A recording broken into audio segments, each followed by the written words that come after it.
GR Saminathan வந்து பெருமாள் முருகனுக்கு ரொம்ப சப்போர்ட்டிவாக இருக்கார். நானும் ஹிந்து முன்னணியோடைய கொள்கையை கடைப்பிடிப்பவன் தான். I am a follower of the Hindu Munnani ideologies. ஆனால் ஒரு வக்கீலாக என்னால் பார்ப்பதெல்லாம் என்னென்னா, ஒரு படைப்பாளனுடைய உரிமை, த கிரியேட்டர்ஸ் ஃப்ரீடம், இதை விட்டு கொடுக்க முடியாது. சவுக்கு சங்கர் கேஸில் முதல்ல சிறைக்கு அனுப்புறது இவர் தான் அனுப்புகிறார். தப்லீகி ஜமாத் அப்படின்னு ஒரு இஸ்லாமிய இயக்கம், அவங்க வந்து டெல்லியில் ஒரு மிகப்பெரிய அவங்களுக்குள்ள ஒரு மத போதனை நடக்கும்போது கடும் விமர்சனம் அவங்க மேலே வந்து, இவங்க வந்து சூப்பர் ஸ்ப்ரெட்டர்ஸ் ஆஃப் கரோனா. ஆனால் இதெல்லாம் சொல்கிற நீதிபதி இன்னொரு பாயிண்ட்டை சொல்கிறாரு. பைபிளில் என்ன சொல்லப்பட்டிருக்கு, பைபிளில் மத போதனை வந்து நடக்கலாம்னு சொல்லியிருக்கு, அதை நம்ம வந்து கருத்தில் எடுத்துக்க வேண்டும் அப்படின்ற ஒரு பாயிண்ட் சொல்கிறார். அது போக மைக்கேல் பட்டின்ற பேர் எப்படி வந்தது? நம்ம நாட்டில் வந்து வாரணாசியிலிருந்து வாடிப்பட்டி வரை நிறைய புனித பசுக்கள் இருக்கிறது. ஜஸ்டிஸ் சாமிநாதன் வந்து நேர்லேயே போய் அந்த இடத்த இன்ஸ்பெக்ட் பண்ணும் போது அவர் சொல்கிறது, இந்த நீங்கள் மேலே போனீங்கன்னா இந்த தீப ஸ்தம்பம் இருக்குது, தீப தூண் இங்கே இருக்குது, இதுக்கு போகிறதுக்கு நீங்கள் மலை ஏறி போகும்போது, நீங்கள் தர்கா போகும்போது எப்படி அந்த படிக்கட்டு ஏறினீங்கன்னா இங்கே வரவே முடியாது. வணக்கம் நேயர்களே, இன்னைக்கு கோர்ட் ரூம் நிகழ்ச்சியில் இன்னொரு இன்ட்ரெஸ்டிங்கான கேஸை பற்றி தான் பார்க்க போகிறோம். அதை பற்றி நம்மோட பேசுறதுக்காக மூத்த பத்திரிகையாளர் டிஎஸ்கே இருக்காங்க. வணக்கம் சார். வணக்கம் சார். இன்னைக்கு சமீபமாக ரொம்ப பரபரப்பாக பேசப்படுற ஒரு கேஸ் தான் வந்து திருப்பரங்குன்றம் கேஸ். அதில் வழங்கப்பட்ட நீதி. இதன் பின்னணியில் பார்த்தா நீதிபதி ஜிஆர் சுவாமிநாதன் இருக்காங்க. யார் இந்த ஜிஆர் சுவாமிநாதன்? இவரை பற்றி ஒரு சில விஷயங்கள் சொல்லுங்கள். நீதி அரசர் ஜிஆர் சுவாமிநாதன் என்பவர் வந்து ஒரு வக்கீலாக அவருடைய வாழ்க்கையை துவங்கி முதல்ல புதுச்சேரியில் ப்ராக்டிஸ் வச்சுட்டு, அதுக்கப்புறம் மதுரை கிளை, உயர்நீதிமன்றத்தோட மதுரை கிளை வந்த பிறகு அங்கே ஷிஃப்ட் ஆகிட்டு ப்ராக்டிஸ் பண்ணக்கூடிய ஒரு நபராக இருந்தவர். ஒரு கட்டத்தில் 2014 வந்து அவர் அசிஸ்டன்ட் சாலிசிட்டர் ஜெனரலாக அவர் அப்பாயின்ட் பண்ணுறாங்க. அது போக சிபிஐயோடைய பப்ளிக் ப்ராசிக்யூட்டராக இங்கே இருக்கார் சென்னையில். ஸோ அந்த காலகட்டத்தில் நீங்கள் இவர் பார்த்தீங்கன்னாக்கா நிறைய இஷ்யூஸில் இவர் பொதுவான இஷ்யூஸ்லையும் பேசியிருக்கார். இவர் முதல்ல வந்து அந்த மீடியா வெளிச்சமோ அல்லது வந்து உலக வெளிச்சத்துக்கு வரது எந்ததுன்னா, எழுத்தாளர் பெருமாள் முருகனுடைய இஷ்யூஸ்லாம் வராரு. 2015 எழுத்தாளர் பெருமாள் முருகன் எழுதிய மாதோரு மகன் அப்படின்ற ஒரு புத்தகம் வந்து சர்ச்சைக்குள்ளாகிறது. அது குறிப்பாக நாமக்கல்ல இருக்கக்கூடிய ஒரு சில சமூகத்தை சார்ந்தவர்கள் அதை கடுமையாக எதிர்த்து வர்ச்சுவலாக வந்து ஒரு லா அண்ட் ஆர்டர் இஷ்யூ ஏற்பட்டு அவரை வந்து போலீஸ் வந்து நீங்களே இங்கேருந்து எக்ஸைல் ஆகிடுங்க, அதாவது நாடு கடத்திட்டு ஆகிடுங்க, உங்களை வந்து ஊரை விட்டு போயிடுங்கன்னு சொல்லிட்டு அங்கேருந்து அவர் பதுங்கி வரார். அந்த சமயத்தில் அந்த புத்தகத்தை வெளியிட்டது காலச்சுவடு. ஸோ காலச்சுவடுடைய அந்த ப்ரொப்ரைட்டர் திரு கண்ணன் வந்து திரு ஜிஆர் சாமிநாதனை அப்ரோச் பண்ணுறாரு, இந்த இஷ்யூ கொஞ்சம் சார்ட் அவுட் பண்ணுறது. இப்போ அதன் மூலமாக தான் அவர் முதல்ல வந்து இதில் வராரு. அப்படி வரும்போது வந்து அவர் திரு ஜிஆர் சாமிநாதன் வந்து பெருமாள் முருகனுக்கு ரொம்ப சப்போர்ட்டிவாக இருக்கார். அவர் கூடயே வந்து DRO enquiry, peace committee meeting, இதுக்கெல்லாம் வந்து கூடயே அழைச்சிட்டு போகிறார். அப்போ அந்த சமயத்தில் வந்து அவர் ஒரு கட்டுரை எழுதுகிறார், ஒரு லெட்டர் எழுதுகிறார், விளக்கம். கடைசியில் வந்து பெருமாள் முருகன் வந்து ஒரு கட்டத்தில் ரொம்ப நெருக்கடிக்காகி அவரோட மனைவியை வந்து கன்சல்ட் பண்ணிவிட்டு அவர் வந்து சொல்லிடுறாரு, என்னுடைய எழுத்தாளர்ன்றது நான் இறந்து விடுகிறேன், என்னுடைய writer in me is dead அப்படின்னே கொடுத்துட்டு, அது போக வந்து நிபந்தனையற்ற மன்னிப்பை நான் கேட்டுக்கொள்கிறேன் அப்படின்னு ஒரு இது கொடுக்குறாரு. அது எப்படி வந்ததுன்னா அவர் ஒரு நீண்ட அறிக்கை கொடுக்குறாரு. அதில் பார்த்தீங்கன்னா சாதாரணமாக இருக்கக்கூடிய சிவில் லிபர்ட்டிஸ் ஆக்டிவிஸ்ட் எப்படி செயல்படுவாங்களோ அந்த மாதிரி தான் திரு சுவாமிநாதன் அவர்கள் செயல்படுறார். அவர் அதில் சொல்கிறார், இவர் இங்கே வந்து இந்த வழக்கை பொறுத்த வரைக்கும் வந்து மிகப்பெரிய ஒரு விஷயம் என்னன்னாக்கா, caste and religion have formed a deadly காக்டெயில்னு எழுதுறாரு. அதாவது ஒரு மிக கொடுமையான ஒரு வெடிமருந்தாக மாறிவிட்டது இந்த இஷ்யூ அப்படின்ற லெவலில் அவர் எழுதுறாரு. அதில் அவர் சொல்கிறாரு, ஒரு சில இந்து அமைப்புகள் இதில் வந்து ஈடுபட்டதாக சொன்னார்கள். அப்போ நான் வந்து விசாரிக்கும் போது அது ஆர்எஸ்எஸோ இந்து முன்னணியோ நேரடியாக இல்லை, ஆனால் அவர்கள் சார்ந்த நபர்கள் இதில் வந்து ஈடுபட்டார்கள் அப்படின்னு போடுறாரு. இப்போ இவர் வந்து அவரை வந்து மன்னிப்புன்ற வார்த்தையை எழுதி கொடுக்க வேண்டாம், நம்ம வந்து ரிக்ரெட்டுன்னு எழுதி கொடுத்தா போதுன்றலாம் அவர் கூட சப்போர்ட் பண்ணுறாரு. ஆனால் அவர் சொல்கிறார், ஒரு ஸ்ட்ராங்கான அட்மினிஸ்ட்ரேஷன் வந்து இதை டிஃபெண்ட் பண்ணல, ஒரு எழுத்தாளருடைய தனிப்பட்ட உரிமையை வந்து அவங்க வந்து காப்பாற்ற வந்து தவறிவிட்டார்கள். இந்த எழுத்தாளரை ஓநாய்கள் மத்தியில் தள்ளிவிடப்பட்டார். He was thrown to the wolves. யார் தள்ளிட்டாங்க? பெருமாள் முருகனை அந்த சமூகத்தை சார்ந்த ஆட்கள், அமைப்பு சாராத நபர்கள், நான் ஸ்டேட் ஆக்டர்ஸ் அப்படிங்கிறார் அவர். நான் ஸ்டேட் ஆக்டர்ஸ் இவங்களை வந்து தள்ளி விட்டாங்க, ஓநாய்கள்கிட்ட தள்ளி விட்டாங்க, ரொம்ப வருத்தப்பட்டு அதை எழுதுறாரு. ஸோ அப்போ பார்க்கும்போது இவர் வந்து ஒரு மனித உரிமை, அதெல்லாம் வந்து ரொம்ப சப்போர்ட்டிவாக இருக்கக்கூடிய ஒரு நபராக தான் தென்படுறாரு முதல்ல இவர் வந்து வரும்போது. அப்போ ஒரு பேட்டியாக கொடுக்குறாரு. அந்த பேட்டியில் இவர் என்ன சொல்கிறாருன்னா, நானும் ஹிந்து முன்னணியோடைய கொள்கையை கடைப்பிடிப்பவன் தான். I am a follower of the Hindu Munnani ideologies. ஆனால் ஒரு வக்கீலாக என்னால் பார்ப்பதெல்லாம் என்னென்னா, ஒரு படைப்பாளனுடைய உரிமை, த கிரியேட்டர்ஸ் ஃப்ரீடம், இதை விட்டு கொடுக்க முடியாது அப்படின்னு ரொம்ப ஒரு இதாக சொல்கிறார். ஸோ அதில் தான் அவர் லைம் லைட்டில் ஃபஸ்ட்டு வரார். அப்புறம் 2017 உயர்நீதிமன்றத்தில் நீதியரசராக நியமிக்கப்படுகிறார் திரு சாமிநாதன். ஒரு ஜட்ஜாக அவர் மாறினதுக்கு பிறகு என்ன மாதிரியான கேசஸ், ஏன்னா பல ஆயிரம் கேஸ் வந்து அவர் தீர்ப்பு கொடுத்துருக்கிறதா ஒரு தகவல் காலையில் படித்தோம். இப்போது ஒரு நீதிபதி வந்து இவ்வளோ ஒரு ஷார்ட் டைம், ஒரு 8 வருஷம் அவரோட இந்த பீரியட் அப்படின்னா, இவ்வளோ ஆயிரக்கணக்கான கேசஸை ஹேண்டில் பண்ணி அதுக்கான தீர்ப்பை வழங்கிட முடியுமா? ஒன்று. முக்கியமாக பல கேசஸ் தமிழ்நாட்டில் நம்ம பார்த்துருக்கோம். நம்ம ஒரு கேஸாக பார்ப்போம். முதல்ல இவ்வளோ கேஸை ஒரு ஜட்ஜால் தீர்ப்பு வழங்கிட முடியுமா? அதை நீங்கள் எப்படி பார்க்குறீங்க? இல்லை, அவர் வந்து இப்போ நீதிபதியாக அப்போ பொறுப்பேற்றாரோ அதுலேருந்தே ஒவ்வொரு ஆண்டும் வந்து தன்னுடைய பெர்ஃபார்மன்ஸ் அப்ரைசல் ஒரு கொடுத்துட்டு வரார். அதில் வந்து வெவ்வேறு விஷயத்த சொல்கிறார். நான் இவ்வளோ வழக்கில் வந்து நான் வந்து கையாண்டிருக்கேன் அப்படின்னு. இப்போ இதில் சொன்னது 2017 டிசம்பர் 10 வரைக்கும் அவர் கிட்டத்தட்ட 1,20,000க்கும் மேற்பட்ட வழக்கில் தீர்ப்பு வழங்கியிருக்கார், டிஸ்போஸ் பண்ணியிருக்கார். அதில் வந்து மெயின் கேசஸ் ஒரு 75,000க்கு மேலே இருக்குது. ஸோ இப்போ நம்ம வந்து 2 விஷயம் அதில். ஒன்று, உங்களுக்கு வந்து ஸ்பீடி ஜஸ்டிஸ்ன்றது ரொம்ப இம்பார்ட்டண்ட். அதாவது விரைவில் நீதி வழங்கப்பட வேண்டும். ஏன்னா விரைவில் நீதி ஜஸ்டிஸ் டிலேடு இஸ் ஜஸ்டிஸ் டிலேடுன்னு ஆங்கிலத்தை சொல்லுவாங்க. நீதி வழங்காமல் போனால், அது தள்ளி போனால் அது நீதி மறுப்பதற்கு சமமாகும் அப்படின்வாங்க. ஸோ அது ஒரு முக்கியமான பாயிண்ட். ஆனால் அந்த குவாலிட்டி ஆஃப் த ஜட்மெண்ட்னு ஒன்று இருக்குது. ஸோ இந்த 2 ஆஸ்பெக்ட், குவாலிட்டி அண்ட் குவான்டிட்டி. இப்போ நம்பர் பார்க்கும்போது மிக சிறப்பாக பண்ணியிருக்காரு. இந்த வழக்கெல்லாம் என்ன மாதிரி வழக்குன்னு நம்ம எடுத்து பார்க்கணும். ஒவ்வொரு வழக்குலையும் வந்து அவர் வந்து போதுமான அந்த டைம் செலுத்தியிருக்காரா, போதுமான அப்ளிகேஷன் ஆஃப் மைண்ட் இருந்திருக்கா, அப்படி பார்த்து தான் அதில் ஏதாவது தவறு பண்ணியிருக்காரான்னு நம்ம சொல்ல முடியுமே தவிர, ஒட்டுமொத்தமாக இவர் 1,20,000க்கும் மேற்பட்ட வழக்கில் வந்து தீர்ப்பு வழங்கி விட்டார் அப்படின்றதுக்காக அது எல்லாமே வந்து தவறான தீர்ப்பாக. ஏன்னா அது வந்து டிஸ்போஸ் பண்ணியிருக்கலாம், ஏதாவது இன்ட்ரீம் டைரக்ஷன் கொடுத்துருக்கலாம். ஸோ அந்த மாதிரி வந்திருக்கும், உங்களுக்கு பல இஷ்யூஸ் வந்து அந்த மாதிரி வந்திருக்கும். அந்த கேஸஸோடைய தன்மை என்ன, அது உண்மையிலே இப்போ நீங்கள் நிறைய கோர்ட்டில் வந்து ஒரு சிலது அட்ஜர்மெண்ட்லேயே போயிடும் உங்களுக்கு பாதி நேரம். அப்போ அப்படி போகக்கூடிய கேசஸை இவர் விரைவாக முடிச்சு வச்சிருக்காரா அப்படின்றது இண்டிவிஜுவல் கேசஸ். யாராவது இவரை விமர்சிப்பவர்கள் இந்த காரணத்தால் இவர் வந்து அப்படியே தள்ளுபடி பண்ணுறாரு ஏதோ ஒரு விமர்சனம் வைக்கக்கூடியவர்கள் அதை எக்ஸாம்பிள் கொடுத்தோன்னா நம்ம அந்த கேஸை எடுத்து பார்த்தா நம்ம அதில் விமர்சனம் சொல்ல முடியுமே தவிர ஒட்டுமொத்தமாக இது சாத்தியம் இல்லை அப்படின்னு நம்ம சொல்லிட முடியாது. இப்போ யூடியூபர் சவுக் சங்கரோட கேஸ் எடுத்தோன்னா 2 டைம் வந்து இவர் அட்டன் பண்ணியிருக்காரு. ஸோ இந்த கேஸில் அவர் எப்படி ஹேண்டில் பண்ணியிருக்கதா நீங்கள் பார்க்குறீங்க? அந்த சவுக்கு சங்கருடைய வழக்குகளை பார்க்கும்போது இவருடைய பெரிய கான்ட்ரடிக்ஷன் தெரியும். அந்த மாதிரி ஒரு 2-3 வழக்கில் அவரோட கான்ட்ரடிக்ஷன் தெரியுது. இப்போ எப்படின்னா, சவுக்கு சங்கர் கேஸில் முதல்ல சிறைக்கு அனுப்புறது இவர் தான் அனுப்புறாரு. அதாவது நான் சொல்கிறேன், அவருக்கு முன்னாடி கைதானதை விட்டுருக்கேன். அந்த அவர் போலீஸ் துறையில் வேலை செய்யும்போது சவுக்கு சங்கர் கைதான விஷயம் வேறு. ஆனால் இவர் வந்து ஒரு கண்டெம்ட் ஆஃப் கோர்ட் கேஸில் அவர் இனிஷியேட் பண்ணுறாரு. எப்படின்னா, சவுக்கு சங்கர் வந்து இவர் ஒரு யூடியூபரை ரிலீஸ் அவர் மேலே இருக்கிற கேஸை குவாஷ் பண்ணுறாரு ஜஸ்டிஸ் சாமிநாதன். அப்போ அதுக்கு ஒரு நோக்கம் கற்பிக்கும் வகையில் ஒரு சில ஸ்டேட்மெண்ட் சொல்கிறார். அதை வச்சுட்டு கண்டெம்ட் எடுக்கிறாங்க. அதுக்கப்புறம் நீதித்துறையே திரு சவுக்கு சங்கர் வந்து அவமதித்து விட்டாருன்னு சொல்லிட்டு வேற ஒரு இதையும் போட்டுட்டு அவர் ஹியர் பண்ணும்போது 6 மாதம் ஜெயில் கொடுத்துட்றாரு கண்டெம்ட் ஆஃப் கோர்ட்டில். ஸோ இப்போ அதுக்கு அந்த தீர்ப்புக்கே நிறைய விமர்சனம் வந்தது. நிறைய பத்திரிகைகள் வந்து எடிட்டோரியலே எழுதுனாங்க, அதை வந்து கண்டிச்சு. அந்த மாதிரி ஒரு நீதிபதி வந்து ஒரு கண்டெம்ட் ஆஃப் கோர்ட் இதில் எடுத்து அவரே தீர்ப்பு கொடுப்பது சரியாக இருக்காதுன்ற ஒரு விமர்சனங்கள்லாம் வந்தது. அப்போ அவர் சவுக்கு சங்கர் வந்து தனிப்பட்ட முறையில் விசாரித்தார். இவர் வந்து ஒரு 10 தலை ராவணம் போல இவரை எப்படி அடித்தாலும் திரும்ப மீண்டும் வந்திருக்கிறார், அசுரனை போல, அந்த மாதிரிலாம் ஒரு சில கமெண்ட்லாம் அப்சர்வேஷன்லாம் கொடுத்திருந்தார். இப்படி கொடுத்த நீதியரசர் திரு சாமிநாதன் பிற்காலத்தில் தமிழக அரசாங்கம் வந்து சவுக்கு சங்கரை கூண்டாஸ் ஆக்டில் டீடைன் பண்ணுறாங்க. அப்போ அதை குவாஷ் பண்ணும்போது அவருடைய பிரதான காரணம் அவர் டிவிஷன் பெஞ்சில் உட்காரும் போது சொல்கிறது வந்து இந்த வழக்கு சம்பந்தமாக என்னை வந்து ஒரு சில பேர் தனிப்பட்ட முறையில் அணுகுனாங்க அப்படின்றத வச்சுக்கிட்டு அதுக்காகவே நான் அதை குவாஷ் பண்ணுறேன்றதெல்லாம் எழுதியிருந்தார். பட் அது போக இன்னொரு கட்டத்தில் என்ன சொல்கிறாரு, விமர்சனங்கள் வரதான் செய்யும், இந்த மாதிரி அவர் ஒப்பீனியனை தான் சொல்கிறாரு அப்படின்னு ஒரு வழக்கில் சொல்கிறார். அந்த ஒப்பீனியனை தடுப்பது ஃபாசிசத்துக்கு சமம்ன்ற மாதிரியும் பேசுகிறார். ஸோ அந்த கான்ட்ரடிக்ஷன் அவருக்கு அந்த வழக்கில் பார்க்க முடிஞ்சது.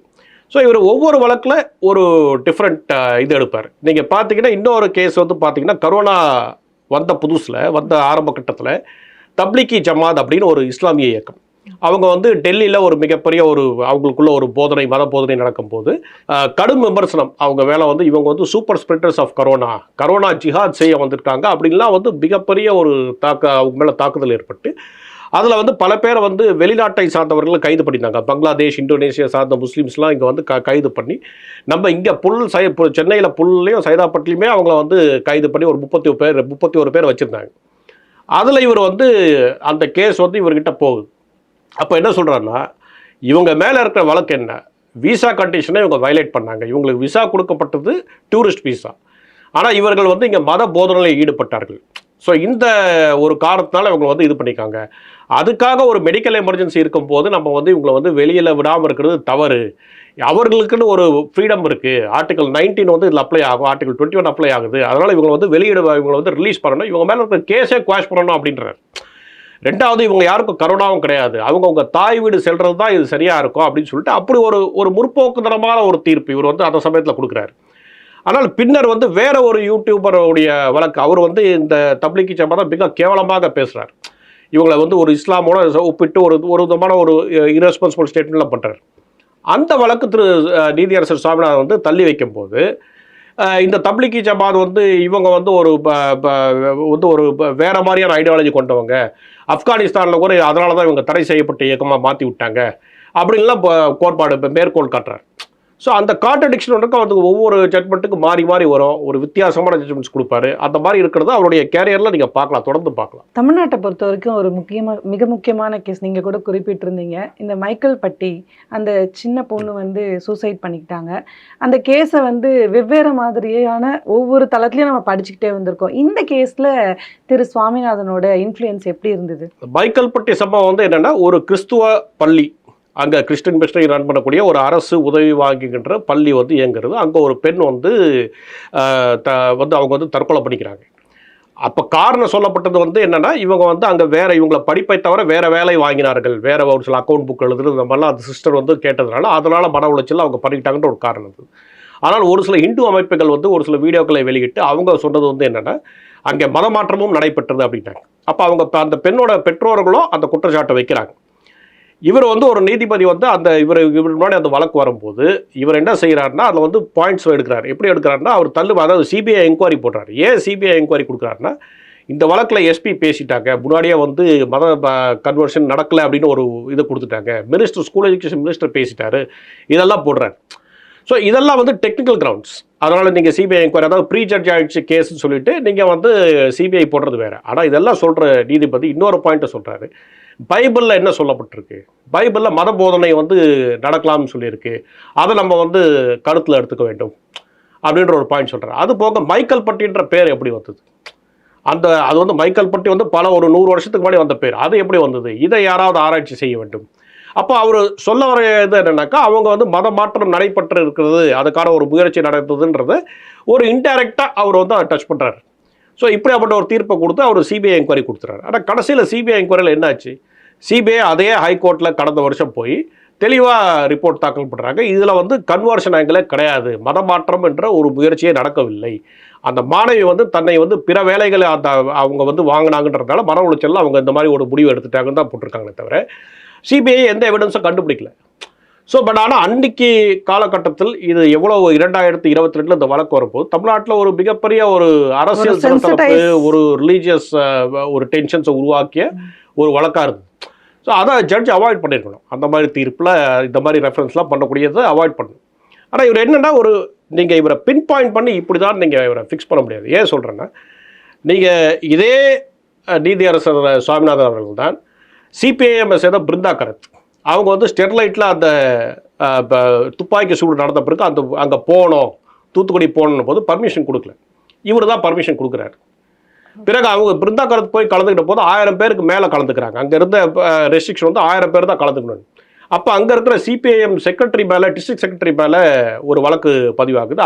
இவர் கோர்ட்டுக்கு தான் வர்றாரு. அப்போ என்ன சொல்கிறாரு, 1000 பேருக்கு மேலே கூடியது தப்பு தான், ஆனால் வந்து அங்கே எந்த சம்பவமும் நடக்கலையே, கலவரம் எதுவும் நடக்கலையே, அதனால் அந்த வழக்கு வந்து ரத்து பண்ணுறேன் அப்படிங்கிறாரு. ஸோ இதை நீங்கள் ரைட் விங்குன்னு இவங்க வைக்கிற கிரிட்டிசிசமில் லெஃப்ட் விங்கில் அவர் வந்து ஒரு தீர்ப்பை கொடுக்குறாரு. அடுத்தது வாடிப்பட்டியில் ஒரு வழக்கு பதிவு பண்ணுறாங்க. ஒரு சிபிஐ எம்எல்ஏ சார்ந்த ஒரு நபர் மதிவாரன், அவர் வந்து சிறுமலைக்கு போகிறார். அவர் குடும்பத்தோட சிறுமலைக்கு போயிட்டு ஃபேஸ்புக்கில் ஒரு போஸ்ட் போடுறாரு. Climbing up Sirumalai for a shooting practice அப்படின்றார். அதாவது வர்ச்சுவலாக அவர் இண்டிகேட் பண்ணுறது துப்பாக்கி சூட்டு பயிற்சிக்காக சிறுமலை மீது சென்றோம் அப்படின்னு ஒரு போஸ்ட் மட்டும் போடுறாரு. போலீஸ் வந்து அவர் மேலே கேஸ் போட்டுறாங்க, waging war against the state. அதாவது ஒரு நாட்டின் மீது போர் தொடங்குவதற்கான முயற்சி இது அப்படின்ற மாதிரி வேஜிங் வார்ன்ற அந்த டேர்ம் பேசிக்காக துப்பாக்கி சூடு இந்த மாதிரிலாம் இருக்குது அப்படின்னு துப்பாக்கி சூடுலாம் இருக்குன்ற மாதிரி அவங்க போட்டுறாங்க. அந்த வழக்கு இவர் கையாண்ட விதம் பார்த்தீங்கன்னா ரொம்ப ஒரு சுவாரஸ்யமாக இருந்தது. எப்படின்னா இவரை எடுத்துகிட்டு சொல்கிறார், இந்த மாதிரி வந்து நம்ம வந்து சிரிக்க கற்றுக்கணும், நம்ம அரசியல் சாசனத்துலேயே வந்து கொஞ்சம் சிரிங்க அப்படின்ற ஒரு சிரிக்கிற உரிமையும் இருக்குது அப்படின்றத கொண்டு வரணும் அப்படின்னு போடுறாரு. ஏன்னா அவர் என்ன சொன்னார், இவங்ககிட்ட துப்பாக்கியாவது பறிமுதல் பண்ணல, சும்மா ஒரு போஸ்ட் போட்டதுக்கு இப்படிலாம் போடுறீங்க.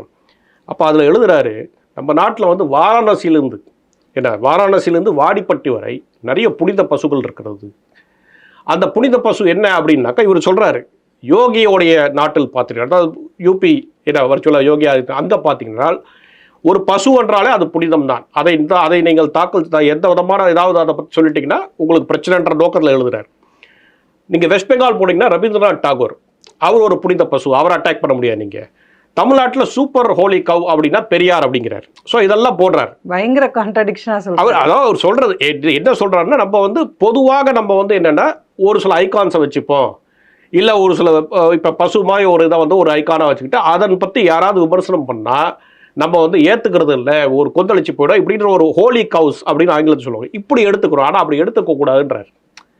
அது தவறு, அந்த மாதிரி இருக்கக்கூடாது. நீங்கள் ஹோலி கவ் அதில் மிகப்பெரிய ஹோலி கவ் வந்து இந்த ஸ்டேட்டுக்கு அகேன்ஸ்டாக வார் தொடங்குவதுன்ற மாதிரி, அதனால் இதை நான் குவாஷ் பண்ணுறேன் அப்படிங்கிறார். வாடிப்பட்டியில் இந்த கேஸை குவாஷ் பண்ணுறேன். ஸோ உங்களுக்கு அந்த சிவில் லிபர்ட்டிஸ், அந்த மனித உரிமை, ஃப்ரீடம் ஆஃப் ஸ்பீச் இதெல்லாம் வந்து நீங்கள் லைட்டாக எடுத்துக்கணும்னு இப்படியும் இருக்கும். ஸோ ஏன் சொல்ல வரேன்னா, இன்றைக்கி அவர் மேலே இம்பீச்மெண்ட் அதுன்னு போகும்போது இதெல்லாம் யாராவது வந்து ஒரு கமிஷன் ஆஃப் என்கொயரி ஒரு போடுறாங்கன்னு வச்சுங்க, ஒரு உதாரணத்துக்கு சொல்கிறேன், அது மாதிரி நடக்க வாய்ப்பு இல்லை. பார்த்தாங்கன்னா கூட பாயிண்ட் வைஸ் ஒரு சிலது கரெக்டாக இருக்கும், லீகலி டெக்னிக்கலி உங்களுக்கு எல்லாமே கரெக்டாக இருக்கும். ஆனால் இவர்களுடைய குற்றச்சாட்டு என்ன, மதம் சார்ந்து ஒரு சில தீர்ப்புகள் கொடுக்குறாரு அப்படின்னு அவங்க சொல்கிறது ஒரு குற்றச்சாட்டு. அதை நீங்கள் இப்போ மைக்கேல் பட்டி கேஸில் நீங்கள் எப்படி இல்லைன்னு சொல்லுவீங்க? அவர் வந்து அந்த பைபிள்லாம் அங்கே எடுத்துகிட்டு வர வேண்டிய அவசியமே இல்லை. பைபிளோ மைக்கேல் பட்டின்ற பேர் எப்படி வந்ததோ, இல்லை அதில் ஒரு சினிமாவை நோக்கி அவர் வந்து ஒரு சிலது சொல்கிறாரு, அதெல்லாம் தேவையே இல்லை. பட் அதெல்லாம் சொல்கிறாரு அவர். கடைசியாக நம்ம இந்த திருப்பரங்குன்றம் கேஸ்க்கே வருவோம். இவர் தீர்ப்பு கொடுத்துட்டாரு, தீர்ப்பை மீறி அவர் இன்னொன்றும் பண்ணுறாரு. சென்ட்ரல் கவர்மெண்ட்லேருந்து காவல்துறையில் சார்ந்தவங்களை இங்கே கூட்டிகிட்டு வராரு. தமிழ்நாடு அரசு மேல்முறையீடு செய்கிறாங்க. ஒரு நீதிபதி ஒரு தீர்ப்பு இதுக்கு உட்பட்டு இந்த மாதிரி வெளியே இருந்து கூட்டிகிட்டு வர்றதுக்கு இந்த சட்டத்தில் வந்து இடம் இருக்கா? இந்த இஷ்யூஸை பொறுத்த வரைக்கும் ஒவ்வொருத்தரும் ஒவ்வொரு கருத்து சொல்கிறாங்க. இவருக்கு சப்போர்ட் பண்ணுறவங்களும் அதிகமான பேர் இருக்காங்க, இதை எதிர்த்து பேசுறவங்களும் அதிகமான பேர் இருக்காங்க. ஆஸ் அ ஜேர்னலிஸ்டா இந்த பெர்ஸ்பெக்டிவை எப்படி பாக்குறீங்க? நீங்க முதல்ல அந்த தீர்ப்பை பார்க்கணும். திருப்பரங்குன்றத்தில் பெட்டிஷன் என்ன சொல்றாரு, அவர் போய் நான் வந்து அங்கே வந்து அங்கே சாதாரணமாக கார்த்திகை தீபம் வந்து திருப்பரங்குன்றத்தில் உச்சி பிள்ளையார் கோயில் பக்கத்தில் ஏற்றுவாங்க. அதெல்லாம் வேண்டாம், எனக்கு வந்து ஒரு புது இடத்துல அதை ஏற்ற வேண்டும், அது பேர் தீபத்தூண் அப்படிங்கிறாங்க. இப்போ இதுக்கு வந்து இவர் எப்படி டீல் பண்ணுறாருன்னா, இப்படி ஒரு ப்ராக்டிஸ் இருக்கான்னு நீங்கள் பார்க்கணும். இப்போ நீங்கள் பொதுவாக வந்து ஆகம சாஸ்திரம் அதெல்லாம் கரைப்பிடிச்சி தான் இந்து அறநிலைத்துறையும் சரி தேவஸ்தானமும் சரி முடிவெடுப்பாங்க. இப்போ ஆண்டாண்டு காலமாக அவங்க சொல்கிறது, இங்கே நாங்கள் வந்து மோட்ச தீபம் வந்து ஒரு இடத்துல ஏற்றுவாங்க, அது பக்கத்தில் உச்சி பிள்ளையார் கோவில் இருக்குது, அங்கே தான் வந்து கார்த்திகை தீபம் ஏற்றப்படும். 94 தான் இந்த டிஸ்பியூட் ஆரம்பிக்குது. 94 இந்து முன்னணி அமைப்பு வந்து இல்லை இங்கே வச்சா பத்தாது, ஊரே பார்க்கணும் அதை வந்து அப்படின்னு சொல்லிட்டு அந்த மலை உச்சியில் ஒன்று இருக்குது, அந்த இடத்துல ஒரு ஸ்தம்பத்தில் வைக்கணும் நீங்கள் அப்படின்றாங்க. அதை தான் இவர் தீபத்தூண் அப்படின்னு அவரோட ஜட்மெண்ட்டில் சொல்கிறார். இந்த தீபத்தூண் எப்படி இருக்குனாக்கா, இந்த திருப்பரங்குன்றம் மலையில் அடியில் வந்து உங்களுக்கு சுப்பிரமணிய சாமி டெம்பிள், அப்படியே ஏறி போகும்போது நடுவில் வந்து உங்களுக்கு உச்சி பிள்ளையார் கோவில், அதுக்கு மேலே இருக்க டாப் மோஸ்ட் பீக்கில் தான் அந்த இருக்கக்கூடிய சிக்கந்தர் தர்கா அது இருக்குது. இது வந்து பல 100 ஆண்டு காலத்துக்கு மேலே வந்து பல நூற்றாண்டு காலமாக அங்கே இருக்கக்கூடிய ஒரு இது. இவர் வந்து அதுக்கு பழைய ஜட்மெண்ட்லாம் எடுக்கிறார். 1920 நடந்தக்கூடிய ட்ரையல் கோர்ட்டில் நடந்தக்கூடிய இஷ்யூ, பிரிவி கவுன்சில் எடுத்த ஜட்மெண்ட் எல்லாத்தையும் மேற்கோள் காட்டுறாரு. அது எல்லாத்துலேயும் பார்த்தீங்கன்னா தெளிவாக சொல்லியிருக்கு, அந்த மலையை வந்து நீங்கள் நெல்லித்தோப்புன்னு ஒரு பகுதி, அப்புறம் அந்த சிக்கந்தர் தர்காவுக்கு போகக்கூடிய படிக்கட்டு, அப்புறம் அந்த தர்கா இருக்கிற இடம், இந்த 3 மட்டுமே அங்கே இருக்கக்கூடிய முஸ்லீம்களுக்கு சொந்தம், மீதி எல்லா மலையுமே அந்த தேவஸ்தானத்துக்கு சொந்தம்ன்றது தெளிவாக இருக்குது தீர்ப்பில். இப்போ இவர் சொல்கிறது வந்து இவர் அந்த இடத்துல நேரில் போய் பார்க்குறாரு.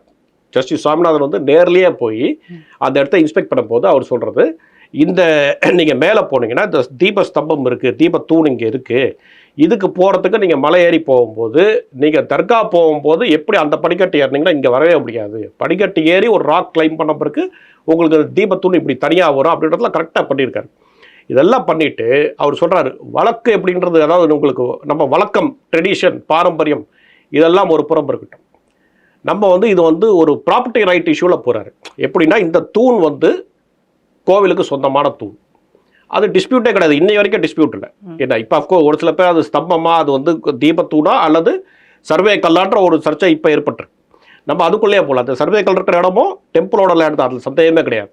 ஏன்னா அது வந்து உங்களுக்கு பிரிவி கவுன்சிலும் சொல்லியிருக்கு, பல்வேறு தீர்ப்பும் அதை தொடர்ந்து அதை வந்து எஸ்டாப்ளிஷ் பண்ணி. அது ஒரு டவுட்டபிள். ஆனால் இவர் என்ன சொல்கிறாருன்னா, நம்ம அப்படி கிடையாது, கோவில் தன் சொத்தை பாதுகாக்க வேண்டும். இங்கே தீபத்தூண் இருக்கிறது.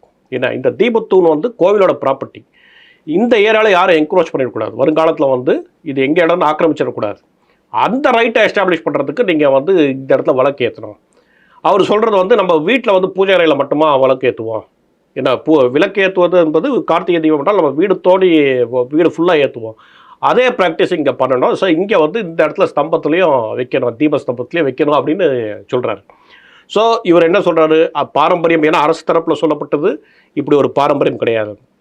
அங்கே இருக்கக்கூடிய பட்டர்கள் வந்து 20-30 வருஷம் முன்னாடி கூட எழுத்து மூலமாக சொன்னது, எங்கள் மூதாதையர்கள் கூட எங்களுக்கு சொன்னது, இங்கே உச்சி பிள்ளையார் கோவில் தான் நடக்கும் கார்த்திகை தீபம் என்பது, இந்த இடத்துல கிடையாது, வேறு எங்கேயுமே நடந்தது இல்லைன்றாங்க.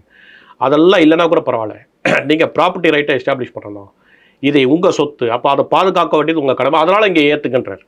இப்போ ஏற்றுங்கன்னு சொல்லிட்டு அதுக்கு 2 நாள் முன்னாடி தான், அதாவது கார்த்திகை தீபம் நடக்கிறதுக்கு 2 நாள் முன்னாடி இதை தீர்ப்பை கொடுக்குறாரு. இப்போ அரசு தரப்பில் ஒரு சில இஷ்யூஸ் சொல்கிறாங்க. 2 நாளில் நாங்கள் ஏற்பாடு பண்ண முடியாதுங்க, 48 மணி நேரத்தில் நீங்கள் போலீஸ் போடணும், அந்த இடத்துல ப்ராப்பர் பந்தோபஸ்து ஏற்படுத்தணும், எல்லாம் பண்ணணும், இது வந்து ஓவர் ரைட் செய்ய முடியாது அப்படின்றாங்க. அதெல்லாம் இல்லைன்னு சொல்லிட்டு இவர் என்ன பண்ணுறாரு, இன்றைக்கி 6 மணிக்குள்ளே நீங்கள் ஏற்றுறீங்களா நான் பார்க்குறேன், இல்லைனா கண்டெம்ட் கேஸ் எடுப்புன்னு எடுத்துடுறாரு. என்ன 6 மணி வரைக்கும் பார்த்துட்டு 6:05 இவர் கண்டெம்ட் கேஸ் எடுத்துகிட்டு உடனே சிஏஎஸ்எஃப் போடுறாரு. சட்டத்தில் இடம் இருக்குன்றதை விட்டுருங்க. சிஏஎஸ்எஃப் போடுறதுக்கு இதுக்கு முன்னாடி வந்து ஒரு தடவை ஜெயலலிதா ஹிந்து ஆஃபீஸில் அங்கே இருக்கக்கூடிய ஆசிரியர் அவங்களெல்லாம் வந்து கைது செய்ய வேண்டும் என்ற அசம்பிளியில் வந்து ஸ்பீக்கர் ஒரு தீர்ப்பு கொடுத்த பிறகு போலீஸ்லாம் போட்டு அங்கே ஹிந்து ஆஃபீஸில் சர்ச் நடந்த பிறகு அப்போதைய வாஜ்பாய் அரசு வந்து அங்கே சிஏஎஸ்எஃப் ப்ரொடெக்ஷன் கொடுத்தாங்க. ஸோ அதன் பின்னர் தான் ஜெயலலிதா வந்து அந்த முடிவிலேருந்து கொஞ்சம் வாபஸ் வாங்கி, இல்லை நாங்கள் சுப்ரீம் கோர்ட் தீர்ப்பு வர வரைக்கும் வெயிட் பண்ணுறோம் அப்படின்னு சொன்னாங்க. அது வரைக்கும் நாங்கள் யாரையும் கைது செய்ய மாட்டோன்ற ஒரு உத்தரவாதத்தை கொடுத்தாங்க. ஸோ சிஏஎஸ்எஃப் போடுவதற்கு உங்களுக்கு வந்து எல்லா இதுவும் இருக்குது. ஆனால் இதில் என்ன பிரச்சனை வருதுன்னா, அங்கே வந்து போலீஸ் வந்து ஏற்கனவே குவிஞ்சிருக்கு, ப்ரொஹிபிட்டரி ஆர்டர்ஸ் போடப்பட்டிருக்கு. நீங்கள் அந்த ப்ரொஹிபிட்டரி ஆர்டர்ஸ் அவங்க ஏன் போட்டாங்கன்றத ப்ராப்பராக விசாரணை செய்யாமல் அதை வந்து உடனடியாக நீங்கள் வந்து குவாஷ் பண்ணுறது, சிஏஎஸ்எஃப் போடும்போது அங்கே ஏதாவது போலீஸ் ஒரு வேளை அன்னைக்கு ஒதுங்கிட்டு இருந்து சிஏஎஸ்எஃப் மட்டுமே போகும்போது, ஏன்னா இவர் சொன்னது 10 பேர் போனோம், மனுதாரர் அவர் கூட 10 பேர் போகலாம், போய் ஏற்றுங்க அப்படிங்கிறாரு. அவங்க வந்து 2-3 விஷயங்கள். ஒன்று, ஆகம சாஸ்திர பிரகாரம் நீங்கள் புது தீபஸ்தம்பத்தில் ஏற்றலாமான்ற ஒரு கேள்வி வைக்கிறாங்க. ஏன்னா எல்லாமே ஆகமத்து பிரகாரம் தான் நீங்கள் இப்போ கடைப்பிடிக்கணும்னு சொல்கிறீங்க, அப்போ அது ஒரு இஷ்யூ. 2வது, இப்போ நீங்கள் திடீர்னு கார்த்திகை தீபம் ஏற்றியாச்சு, பிறகு நீங்கள் போய் இந்த மாதிரி ஏற்றுனீங்கன்னா அது எப்படி சரிப்பட்டு வரும், அந்த இஷ்யூஸ் இருக்குது, லா அண்ட் ஆர்டர் இஷ்யூ இருக்கும். ஏற்கனவே நூற்றுக்கணக்கான பேர் அந்த இடத்துல குவிச்சிட்டாங்க. அப்போ இதெல்லாம் வந்து ப்ராப்ளம் ஆகும் அப்படின்றதெல்லாம் அவங்க வந்து இப்போ நாங்கள் தடையை நீக்க மாட்டோம் அப்படின்னு ஒரு இது எடுக்கிறாங்க. இது வந்து ஒரு ரொம்ப ஹைலி கான்ட்ரடிக்டரி தான். ஏன்னா ஒரு அரசை பொறுத்த வரைக்கும் நீங்கள் வந்து ஒரு கோர்ட் உத்தரவு மதிக்கணுமா வேண்டாமான்றது ஒரு மிகப்பெரிய கேள்வி. இதில் அதை நாங்கள் மதிக்க மாட்டோம் அப்படின்னா இந்த வழக்கில் எப்படி, வேறு வழக்கில் என்ன ஆகும்? இப்போ இது வந்து ஹைலி கான்ட்ரடிக்டரி பொசிஷன் தான், ஒரு விதமான ஒரு ஃப்ளாஷ் பாயிண்ட் தான் சொல்லலாம். ஜுடிஷியரி வர்சஸ் ஸ்டேட் அண்ட் எக்ஸிக்யூட்டிவோட ஃப்ளாஷ் பாயிண்ட் அது சந்தேகமே இல்லை. அதனால் அவர் சிஏஎஸ்எஃப் போட்டு அன்றைக்கி பண்ணும்போது ஒருவேளை காவல்துறை ஒதுக்கிட்டு நீங்கள் போங்கன்னா 10 பேர் மட்டும் இருந்தாங்க, நூற்றுக்கணக்கான பேர் போயிருந்தாங்கன்னா அன்றைக்கி எங்களுக்கு தெரியாதுங்க. சிஏஎஸ்எஃப் வந்தாங்கன்னா சிஏஎஸ்எஃப் ஒரு எத்தனை பேர் வந்திருப்பாங்க, அவங்களால சமாளிக்க முடியுமா, ஏதாவது அசம்பதம் நடந்தால் யார் பொறுப்பு ஏற்றுக்கிறது, இந்த கேள்வியெல்லாம் வந்திருக்கும். அதனால் ஜட்ஜ் என்ன பண்ணிக்கணும்னா, நியாயப்படி என்னுடைய கருத்து என்னென்னா, அவர் வந்து ஓகே நீங்கள் ஆர்டரை பாஸ் பண்ணிட்டீங்க, கண்டெம்ட் எடுக்கணும்னா எடுங்க, அதுக்கு ப்ராப்பர் நோட்டீஸ் கொடுத்து விளக்கம் கேட்டு நீங்கள் வந்து போடுங்க. இந்த வருஷமே அந்த நீங்கள் புதுசாக கண்டுபிடிச்ச இடத்துல விலக்கேற்றணுன்ற எந்த அவசியமும் கிடையாது. அது அடுத்த வருஷம் கூட நீங்கள் நிதானமாக கூட யோசிக்கலாம். ஏன்னா முன்னாடி ஜஸ்டிஸ் கனகராஜ் அவர் தீர்ப்பு கொடுக்கும் போது கூட 96ல் இந்த வருஷத்துக்கு என்னோட தீர்ப்பு இது, நீங்கள் உச்ச பிள்ளையார் கோயிலை தவிர வேற எங்கேயும் ஏற்றக்கூடாது அப்படின்னு தான் சொல்கிறாங்க. 2வது, அரசு தரப்பில் என்ன சொல்கிறாங்க, கோவில் வந்து தேவஸ்தானத்துடைய சொத்து, தேவஸ்தானம் வந்து ஹெச்ஆர்என்சி கீழே வேலை பார்க்குறாங்க, அவங்க கீழே வராங்க. ஸோ அதுக்கான உரிய இது அவங்க தான் பார்த்துக்கணும். அவங்க சொத்து அவங்க வந்து எப்படி அதை வந்து அட்மினிஸ்ட்ரேட் பண்ணுறாங்கன்றது அவங்க தான் பார்த்துக்கணும். புதுசாக ஒரு வர இதெல்லாம் பாரம்பரியத்தையோ இல்லை ஒரு கலாச்சாரத்தையோ நம்ம கொண்டு வர முடியாதுன்றது அவங்களுடைய இது.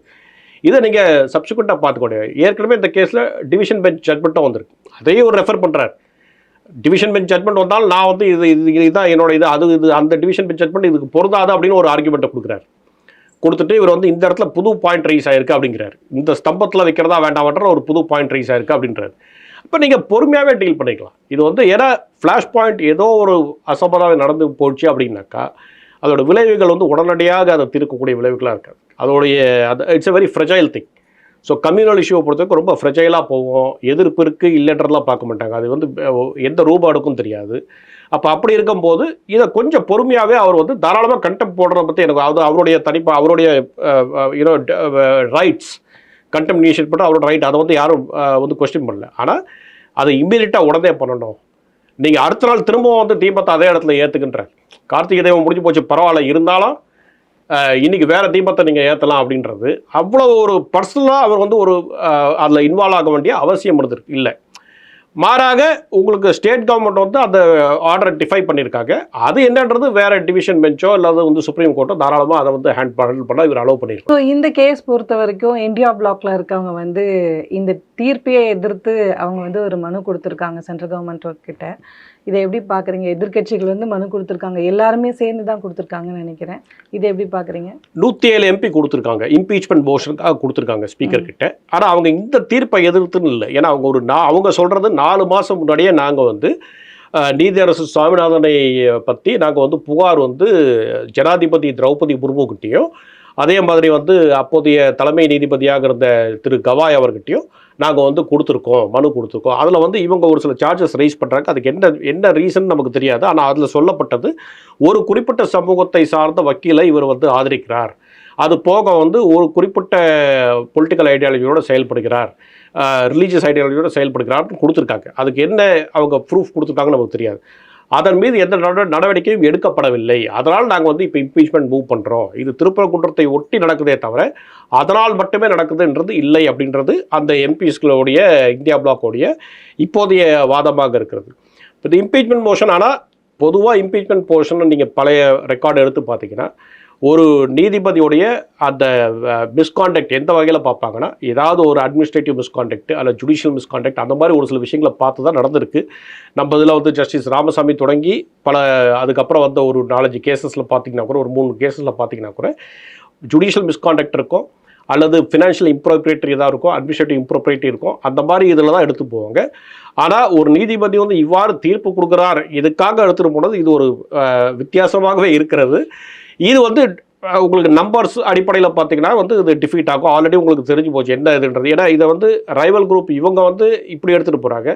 இவங்களை அரசியல் ரீதியாக எதிர்க்கக்கூடிய பிஜேபி எப்படி எடுத்துகிட்டு போகுதுன்னா, இது நீங்கள் வந்து இந்துத்துவாவுக்கு அகேன்ஸ்டாக நீங்கள் நடந்துக்கிறீங்க, இந்து மக்களுக்கு எதிராக நீங்கள் வந்து இந்த நீதிபதியை வந்து சாடுகிறீர்கள் அப்படின்னு ஒரு சார்ஜ் அவங்க கொண்டு வராங்க. அதுவுமே ஆபத்தானது. ஏன்னா அவங்களாவது வந்து கொஞ்சம் பொறுப்பாக பார்த்துக்கொண்டு இல்லை நீங்கள் வந்து ஒரு ஜட்ஜ் மேலே கொண்டு வந்துருக்கீங்க, நாங்கள் அதை வந்து என்ன ப்ரொசீஜரோ அதை பிரகாரம் பார்க்குறோன்றதுக்காக பிரச்சனை கிடையாது. ஆனால் அவங்களும் வந்து இதுக்கு ஒரு மத சாயல் கொடுக்கும்போது இது ஒரு வந்து வித்தியாசமாக போகும். ஆனால் இம்பீச்மெண்ட்டுக்கான வாய்ப்பு கிடையாது. அதுக்கான நம்பர் சொல்ல அதுக்கான உங்களுக்கு வந்து போதுமான அவங்க வந்து சப்சிக்வெண்ட்டாக அதை என்கொயர் பண்ண கூட இருக்குமான்றது எனக்கு டவுட். ஆனால் சார்ஜஸ் இவர் மேலே இவங்க வச்சுருக்காங்க, அது என்னன்றது இவங்க டிபேட் பண்ணும்போது நமக்கு தெரியும். என்ன இண்டிவிஜுவல் கேஸில் என்ன சார்ஜ் வச்சுருக்காங்க, ஆக்சுவல் இது என்னன்றது அப்போ தான் தெரியும். பட் நம்ம வந்து ஆஸ் எ ஜேர்னலிஸ்ட் நம்ம பார்க்க வேண்டியது இவரோட ஒவ்வொரு கேஸ் அதில் இவர் எப்படி டீல் பண்ணியிருக்காரு, அது சரியா தவறா. நீங்கள் நீதிபதியை விமர்சிப்பதோட அவங்களுடைய அந்த ஜட்மெண்ட்டை நீங்கள் தாராளமாக விசாரிக்கலாம், அதை பற்றி விமர்சனம் பண்ணலாம். அப்படி நம்ம பண்ணும்போது தான் மைக்கேல் பட்டி கேஸோ அல்லது அவர் வந்து அந்த வாழை இலையில் அங்க பிரதர்சனம் பண்ணலாம் அப்படின்னு அனுமதி கொடுத்த கேஸோ, திருப்பரங்குன்றம் கேஸு இதை எடுக்கிறது, இதெல்லாம் விமர்சனம் பண்ணுவது அந்த அடிப்படையில் தான் நம்ம செய்ய முடியுமே தவிர இவர் நீதிபதி அதனால் அதை விமர்சனிக்கணும்ன்றது கிடையாது. என்ன அந்த வழக்கு என்ன, அந்த தீர்ப்பு என்ன, அதை பேஸ் பண்ணி தான் நம்ம வந்து கிரிட்டிசைஸ் பண்ணணும். நன்றி சார். நன்றிங்க. இன்னொரு சுவாரஸ்யமான இதே மாதிரி ஒரு கேஸோட நாளை சந்திப்போம். நன்றி.